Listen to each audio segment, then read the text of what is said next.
Greetings, I'm Olivia, and at 40 years old, I've got quite the roller coaster of a tale to share.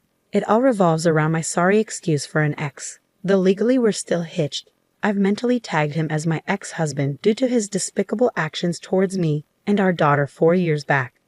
Back when Kimberly was just 14, we found ourselves in dire straits, struggling to make ends meet thanks to my husband's reckless squandering our finances. The tension simmered in our household as one salary simply couldn't cut it for our family. Despite my efforts to shield her, Kimberly sensed the discord, growing to resent her father for his frivolous spending habits. His secrecy about his expenditures only fueled her suspicions. Then came that fateful June 16th, a cold and rainy day when he up and left for good. We knew he wouldn't return, and with each passing year, our disdain for him deepened. "Mom, I hate him," Kimberly confessed. "I know, sweetheart. I do too, but we'll survive and we'll thrive," I reassured her. And that's exactly what we did.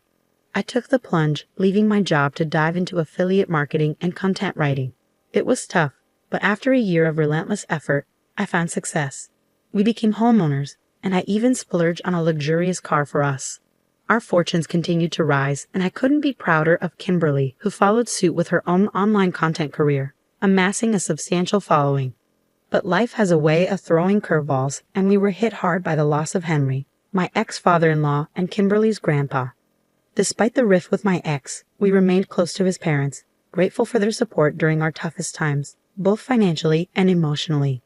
Their anger and hurt towards Ben's actions were palpable. But Henry, his father, bore the brunt of devastation. While the rest of us resigned to Ben's absence, Henry clung to hope, believing that one day Ben would return with a justification that would absolve him in our eyes. It may sound absurd, but Henry's compassionate nature couldn't fathom anything less. Sadly, Henry's hopes were dashed as he passed away without ever witnessing Ben's return. Though he lived a full life, the absence of communication from his son undoubtedly hastened his demise. Kimberly and I attended the funeral, where we found solace in the embrace of Aria, Kimberly's grandmother, and my ex-mother-in-law. The sorrowful occasion united us in grief, but amidst the somber atmosphere, something inexplicable occurred, something so startling it defied belief. Amidst the pale, grief-stricken faces, I could have sworn I witnessed a ghost. My eyes played tricks on me, conjuring the image of a man long dead to me, my husband. It wasn't an apparition, but rather Ben himself, though he bore the semblance of a ghost. His gaunt figure and drained complexion suggested he carried the weight of grief, perhaps upon hearing of his father's passing. As he approached, shock rippled through the crowd. Kimberly's screams filled the air, her pent-up rage exploding at her father's reappearance. Aria wept even harder, grappling with the unraveling of her family. But I remained frozen, caught between disbelief and the tumult of emotions coursing through me. I felt paralyzed, a torrent of emotions rendering me immobile. "It's evident your presence isn't welcome," Kimberly's words cut through the tension. "You don't just waltz in here like nothing happened. Leave the same way you left 4 years ago. I hate you, and I don't want you here." "Oh my goodness, Ben, how could you have left all those years ago? Your father died of a broken heart, you know." Aria's plea echoed through the cemetery. "Let him stay," I surprised myself with a sudden interjection, breaking the stunned silence that had enveloped us all. After what felt like an eternity, I realized that this wasn't the time or place for such a dramatic outburst of pent-up emotions. Despite my contempt for him, Ben had lost his father and deserved the chance to bid him farewell. I conveyed this sentiment to everyone present, and reluctantly, they agreed to maintain civility, at least for the sake of dear Henry, who was no longer among us. The funeral proceeded, and later, at my home, Ben's presence lingered like an unwelcome specter. "Nice place you got here," he remarked, attempting to break the tension. "Cut the crap, Ben," I retorted sharply. "You don't just waltz in here like nothing happened. If you want to stay, you have to tell us everything, absolutely everything, because—" "I will not let you taint this beautiful home with your negative energy," I asserted firmly. "Olivia has worked too hard for this place. You owe us an explanation, starting with why you look like a zombie." Ben's expression faltered for a moment before he responded. "Actually, scratch that. You can start by stating your business. What exactly do you want?"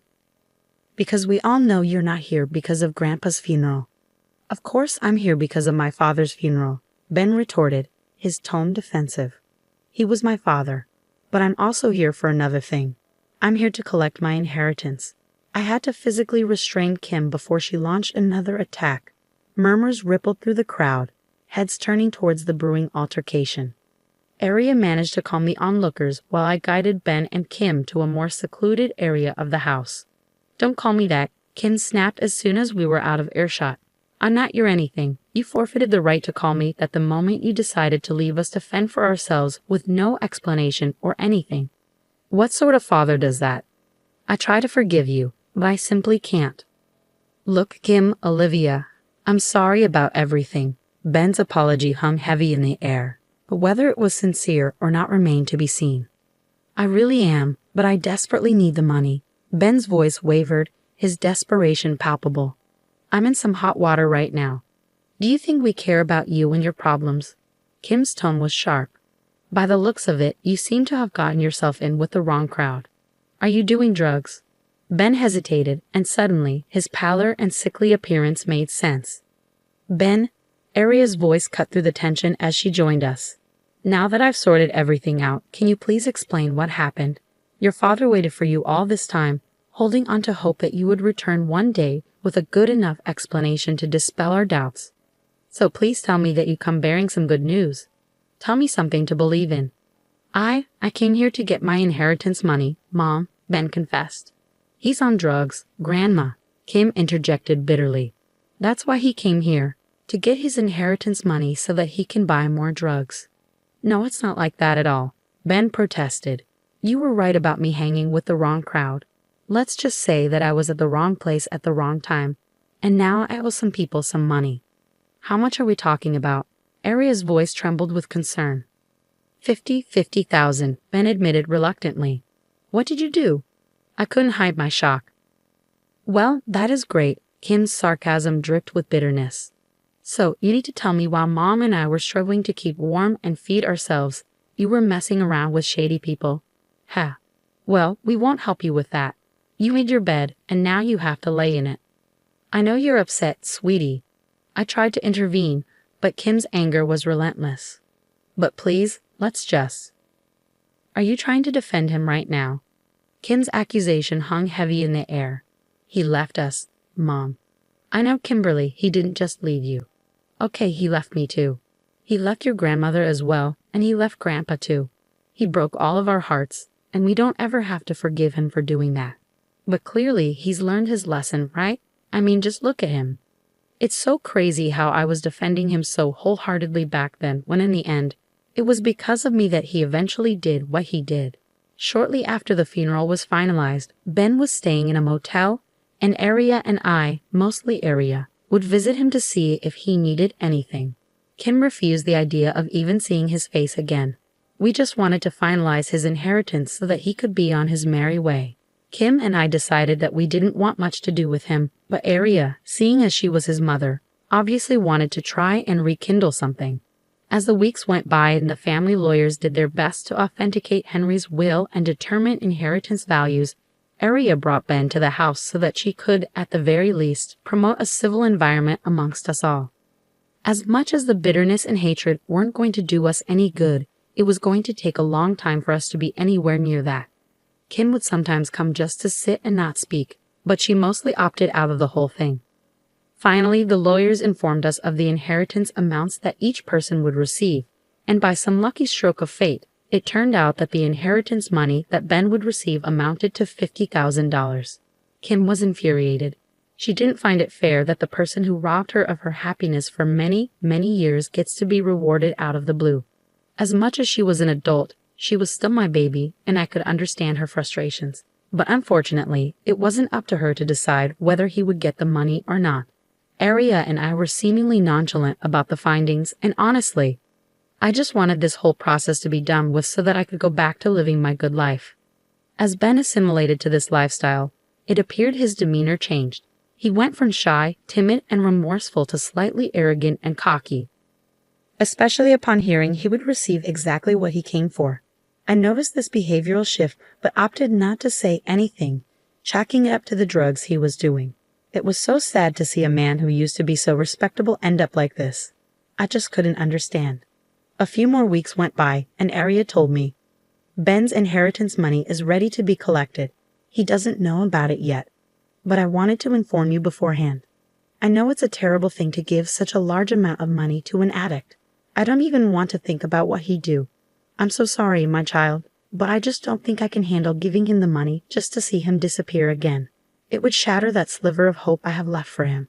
I can't be the one to give it to him. Please, can you do it? Of course, Arya. I can't imagine how hard this has been on you. I reassured her. It takes a different type of strength as a mother to witness such an awful thing happen to your baby. You've been strong for too long, Ma. It's time for you to rest. Please, don't worry. I'll handle everything. Although I took on the task of handing Ben the money, I too needed some time to collect myself and find peace with whatever outcome lay ahead. Ironically enough, I sought solace in the attic, surrounded by relics of my old life. Despite the painful memories they once held, these artifacts now served as reminders of how far I'd come.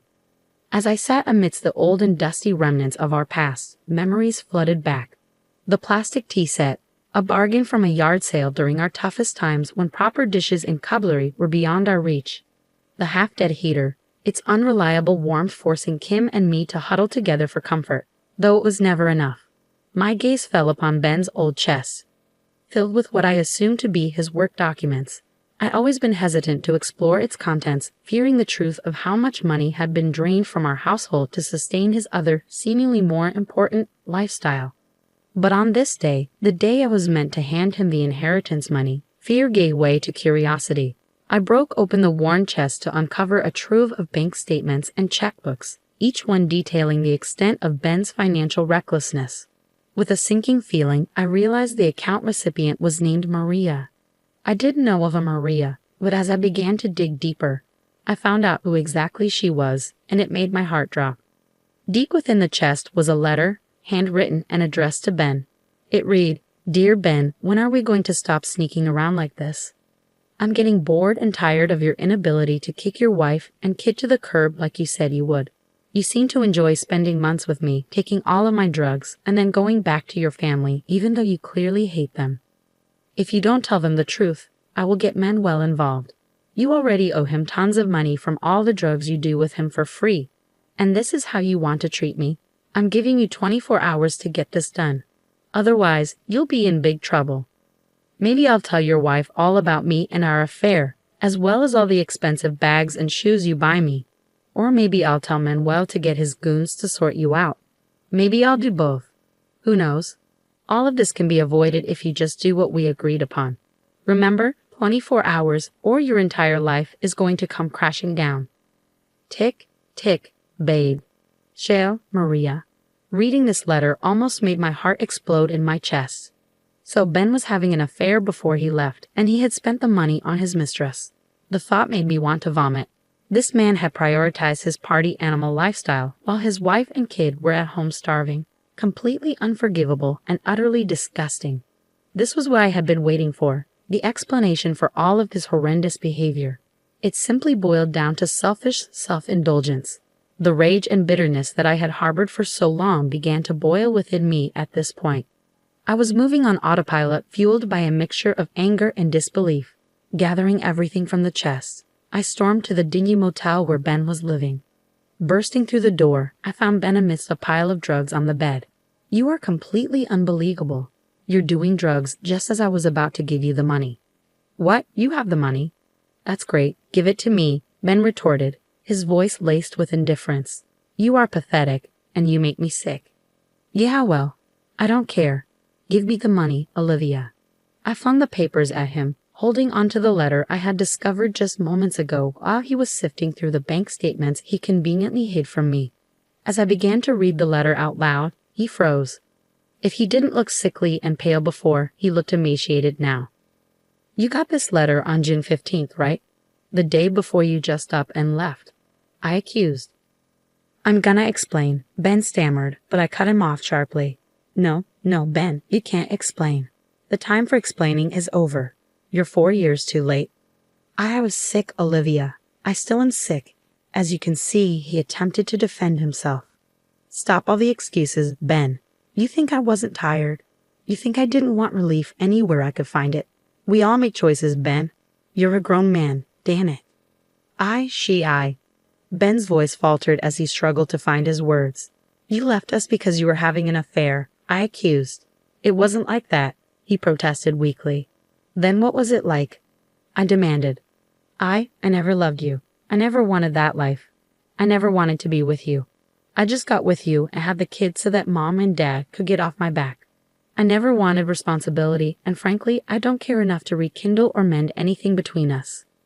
Not you, not Kimberly, and not even my mother. I know it sounds awful to say, but it's the truth. Take it or leave it. Now, give me my money. I can't say I'm surprised, actually. You've always been the evil villain to me, and that's all you ever were. Even now, as I look at you, you look like some demon from a comic book. You're disgusting. Olivia, I really don't care what you think about me. Just give me my money.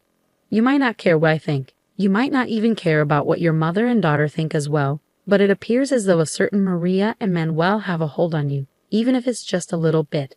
He froze once more. Bingo. I take it that you managed to escape them.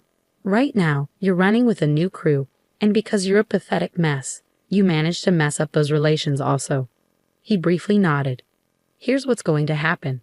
You're going to leave this place immediately without the money. You won't get a single dime of this inheritance money. Consider this money reparations for Kimberly and me. You owe us that much at least. What? Are you crazy? Tom's gonna kill me if I come back without his money. That's not my problem. You should have thought about that before engaging with this stuff. And what if I refuse? Well, then I believe that someone with a very large following on Instagram, TikTok, and YouTube might just accidentally leak some very private information about you. You know, the type of information that can reach anybody, including people named Manuel and Maria. Additionally, somebody else with a very successful blog and website can write an article further exposing you to absolutely anybody with an internet connection. All right, I hear you loud and clear. Yeah, I'm giving you 24 hours to get all of your things and get out of here. Get out of this city. Hell, get out of this state. Your presence isn't welcome here. You don't need to say goodbye to anybody. I'm going to tell Aria and Kimberly everything as if their hearts haven't been broken enough. What a shame indeed. I don't even know what to say. How about show good luck? Let's hope your drug buddies don't rough you up too badly. Although now that I think about it, I don't care what they do to you. You've already been dead to me for 4 years now. He left town the next day. Thankfully, none of us has seen him since. I am just very content in the fact that all three of us have some closure on where Ben had gone and why.